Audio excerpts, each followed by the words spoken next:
Hi everyone, I'm Sabrina. And I'm Jonathan, and we are the lawyers at Varity Law. VarityLaw had its 7th birthday on August 1st of this year. We have many things to celebrate, including our newly renovated, modern and spacious office and our secure wills storage space. For sure. And our expanded team of lawyers and law clerks who continuously turn complex law into easy-to-understand practical solutions for our clients' everyday problems. Of course, our biggest source of pride is our loyal base of repeat clients. We are so honored that you choose us time and again for your family and business needs.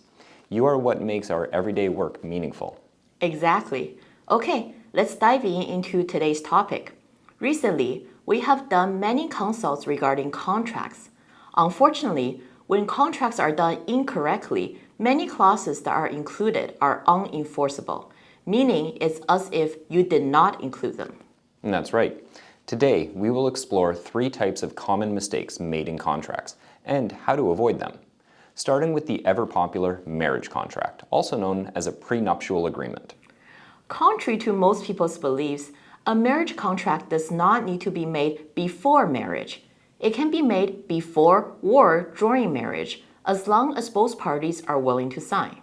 Of course, it is easier for this contract to be made earlier in the relationship, during the honeymoon phase, when there are fewer disagreements.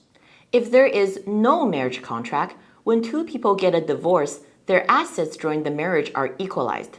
Calculating this requires a very complicated formula, but simply put, the raise in value of both people's assets from the date of marriage to the date of separation are evenly split in half. That's right. Also, if the matrimonial home is purchased after the marriage, then the entire value of that house is split in half, not just the increase in value. That is devastating for the party who pay for the matrimonial home. But a marriage contract can change how assets are split upon divorce? Yes, it can. For the most part, in the marriage contract, both parties can specify how they want the assets to be split during the divorce. If the matrimonial home was purchased before the marriage, then how that split can also be decided in the agreement. For instance, the contract can say the matrimonial home belongs to the wife 100% after the divorce. However, if the house was purchased after the marriage, then its whole value must be split 50-50 between the spouses. That makes sense. But a marriage contract cannot specify who can live in the matrimonial home. Exactly. So, regardless of what the marriage contracts say, both spouses will always have the right to live in the matrimonial home until the divorce proceedings are finalized and the judge makes a final ruling on the house. So, including clauses regarding who can live in the family home is useless. What else is unenforceable in the marriage agreement? Well, any clauses in relation to the spouse's underage children. This includes who would get custody and visitation rights and the amount of child support each person must pay. Why can't the spouses decide those things on their own? Well, there are 2 main reasons. First, the best interests of the child must be considered first. Most likely, the marriage contract only considered the best interests of the parents, and that is not enough. Second, how the couple were at the time of the signing the agreement is usually different from how they are at the time of the divorce. That's right. Usually themselves or their relationship changed, which is what led to the decision to divorce. Correct. So the judge would look at what the best interests are for the children at the time of the divorce, not what the best decision during the honeymoon phase was when the parents signed the contract. That makes sense. Next, let's talk about another commonly misused clause in contracts, punitive clauses. Yes. Punitive clauses are commonly used as punishments. We have many clients who would like to put punishments into the contracts. For instance, let's say Amy and Tim signed a supplier contract together. Amy wants to put in the contract that if Tim breaches any clause, she can fine him $10,000. This type of punishment is often rejected by the courts. What Amy should do is turn the punitive clauses into compensation clauses. So instead of saying Tim will be fined $10,000 for contract breach, she should say that she will be compensated for $10,000 worth of loss or damages. Exactly. So if Amy can prove that by not following the contract, Tim caused her to lose $10,000, then her claim is justified and enforceable. Okay, so let's say the supplier contract was for a coffee shop owned by Amy. Tim is to supply her enough coffee cups for her daily operations. However, a shipment was late by a whole month, leaving Amy without coffee cups for that month. In this case, if Amy wants to sue Tim for $10,000, she must prove that she suffered at least that much in damage. So let's say her average monthly profit for the coffee shop was $10,000 over the last 3 months.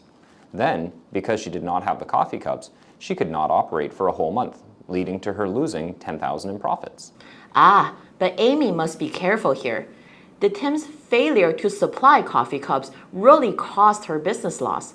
Was there nothing she could have done to mitigate this loss? Exactly.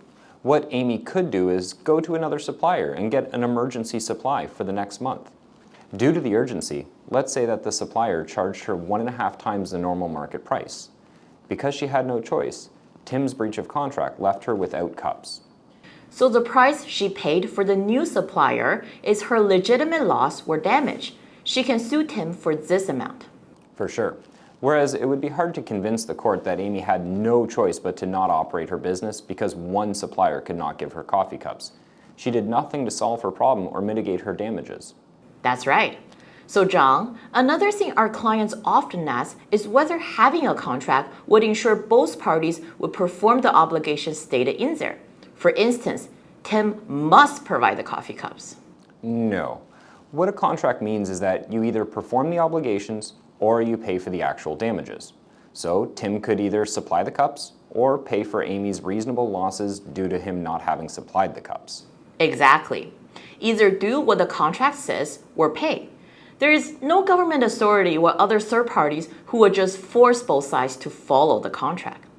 True, unless it's a problem that money cannot fix. Let's take a look at renovation contracts, for example. If your hired contractor decides to abandon the renovation halfway through, then it's highly possible you cannot find another contractor to take over the half-finished job. That's right. Often, it's easier for a contractor to start from scratch rather than complete a project that's already halfway through. In those cases, if you could convince a court that you cannot find a replacement contractor, then the court may issue something called specific performance, forcing the original contractor to complete the project as per the signed agreement. That's right. So in those cases, because money alone cannot solve the problem or compensate the innocent party, that is when the court may force both sides to complete the contract. But do be careful. Specific performance is very rare. If the situation can be fixed with money, then in most cases, that is all you will get. That's why a more practical solution is to do a holdback of funds. Let's say the property owner would not give the contractor their last payment installment until the project is completed. That way, the property owner will have more leverage to ensure the renovation is done as according to the contract. Yes, not everything needs to be resolved through litigation. Planning for the worst and putting preventative clauses in the contracts is what we do best. Lastly, let's quickly touch on employment contracts. For sure. All employees who receive T4 income are protected by the Employment Standards Act or the Canada Labour Code, which means that there are requirements for wages, hours of work, paid vacation, and many other things. Exactly. The employer cannot write an employee contract that have lower standards than what's required under the Act. For example, if the employer states that the employee's wage would be $10 per hour, which is under minimum wage, that would be unenforceable even if both sides sign the agreement. True. The employee could always go to the Labor Board and file a complaint against the employer if they fail to meet the requirements under the Act, regardless of what agreements were signed between the parties. Okay, all right. It's time for a summary. Well, there are many types of clauses that are unenforceable when included in a legal contract. This means that even if you include them, it's as if you did not include them at all.